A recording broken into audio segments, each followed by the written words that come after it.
कानपुर के देहात इलाके में रहने वाली एक माँ कुछ दिनों से बहुत ज्यादा परेशान चल रही थी, क्योंकि जब भी वो अपनी बेटी को फोन लगाती तो उनकी बेटी फोन ही नहीं उठाती और ना ही मिस कॉल देखकर कभी कॉल बैक करती। बस बेटी के मोबाइल से एक मैसेज आता कि माँ मैं बिल्कुल ठीक हूँ, मैंने खाना खा लिया है और अभी मैं यहाँ पर काम कर रही हूँ। हर मैसेज में बस इतना ही लिखा होता। अब इस मैसेज को पढ़कर एक माँ कई दिनों तक अपने आप को आश्वासन देती रही कि उनकी बेटी बिल्कुल ठीक है, लेकिन जब इस बात को कई दिन बीत गए और उनकी बेटी से उनकी एक बार भी बात नहीं हुई, तब उन्हें उसकी चिंता सताने लगी। उन्हें लगने लगा कि जरूर कुछ गड़बड़ है और तब जाकर उन्होंने 8 अगस्त 2025 को हनुमंत विहार पुलिस थाने में रिपोर्ट दर्ज करवाई और रिपोर्ट मिलते ही पुलिस ने तत्काल इसकी जांच शुरू कर दी। और फिर पुलिस की जांच के बाद एक ऐसा खौफनाक सच सामने आया जिसने हर किसी को हिलाकर रख दिया। साथियों, ये पूरी घटना शुरू होती है कानपुर के देहात इलाके से। मीडिया खबरों के अनुसार यहाँ की रहने वाली 24 साल की आकांक्षा काफी लंबे समय से एक अच्छी नौकरी की तलाश कर रही थी। कई जगह उसने नौकरी के लिए अप्लाई किया। कई जगह हाथ पैर मारने के बाद उसे कानपुर शहर के बर्रा इलाके में एक रेस्टोरेंट में काम मिल गया।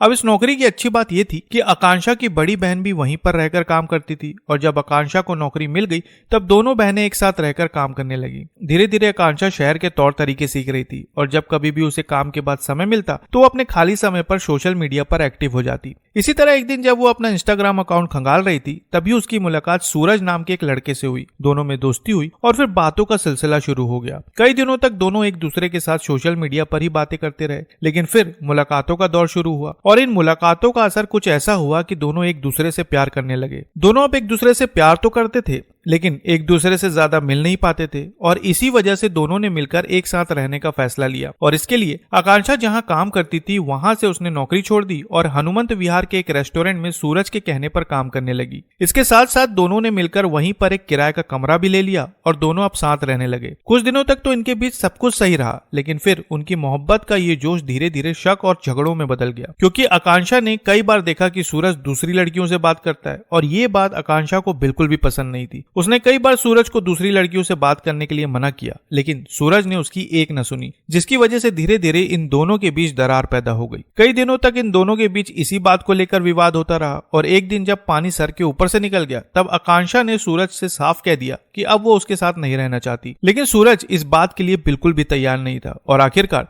दोनों के बीच विवाद होता रहा। फिर 21 जुलाई की रात को जब सूरज घर वापस आया तब इसी बात को लेकर दोनों के बीच फिर से बहस शुरू हो गई और इस बार बहस इतनी ज्यादा बढ़ गई कि गुस्से में आकर सूरज ने आकांक्षा का सिर दीवार पर दे मारा, जिसकी वजह से वो बेहोश हो गई। लेकिन अस्पताल ले जाने की बजाय सूरज ने फिर से आकांक्षा पर हमला किया, जिसकी वजह से उसकी सांसें हमेशा के लिए थम गई। इस घटना के बाद सूरज बुरी तरह से घबरा गया। अब उसे समझ में नहीं आ रहा था कि आखिर वो करे तो क्या करे। तब उसने अपने दोस्त आशीष को फोन लगाया और थोड़ी देर में आशीष मौके पर पहुंच गया। फिर दोनों ने मिलकर आकांक्षा के शव को एक बड़े से सूटकेस में भरा और अंधेरा होने का इंतजार करने लगे। जैसे ही अंधेरा हुआ उन्होंने सूटकेस को बाइक पर अच्छे से बांधा और फिर वहां से पूरे 100 किलोमीटर दूर बांदा के चिल्ला घाट पहुंचे। वहां पहुंचकर दोनों ने सूटकेस को उठाकर यमुना नदी में फेंक दिया। लेकिन मीडिया रिपोर्ट्स में यह भी कहा जा रहा है कि सूटकेस फेंकने से पहले दोनों ने सूटकेस के साथ सेल्फी ली और उसके बाद सूटकेस यमुना नदी में फेंक दिया। इस घटना को अंजाम देने के बाद सूरज ने आकांक्षा का मोबाइल अपने पास रख लिया और उनकी मां विजय श्री को मैसेज भेजता रहा। उसने आकांक्षा के मोबाइल से उनकी मां को मैसेज भेजा कि मैं लखनऊ आ गई हूं और यहां नौकरी कर रही हूं, आप बिल्कुल भी चिंता मत करिए। अब कुछ दिनों तक तो आकांक्षा की मां मैसेज पढ़कर संतुष्ट होती रही, लेकिन जब कभी भी उन्हें अपनी बेटी से बात करने की इच्छा होती और वो अपनी बेटी को फोन लगाती तो वो फोन ही नहीं उठाती थी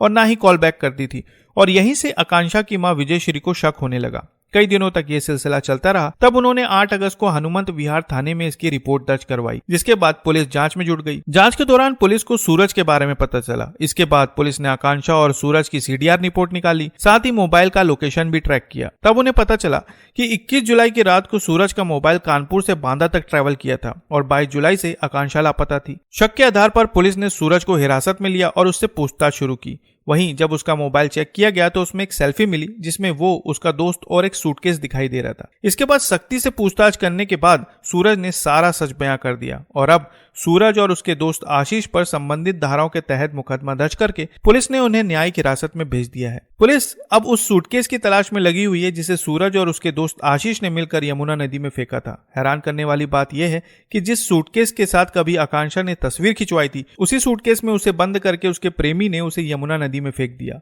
तो साथियों, ये थी कानपुर की वो घटना जो आज के समय समाचारों की सुर्खियां बनी हुई है। इस बेहद खौफनाक घटना पर आप क्या कहना चाहेंगे कमेंट बॉक्स में जरूर बताएं और नई खबरों के लिए चैनल को सब्सक्राइब करना ना भूलें। फिर मिलते हैं बिल्कुल एक नई खबर के साथ, तब तक के लिए आपका बहुत बहुत धन्यवाद।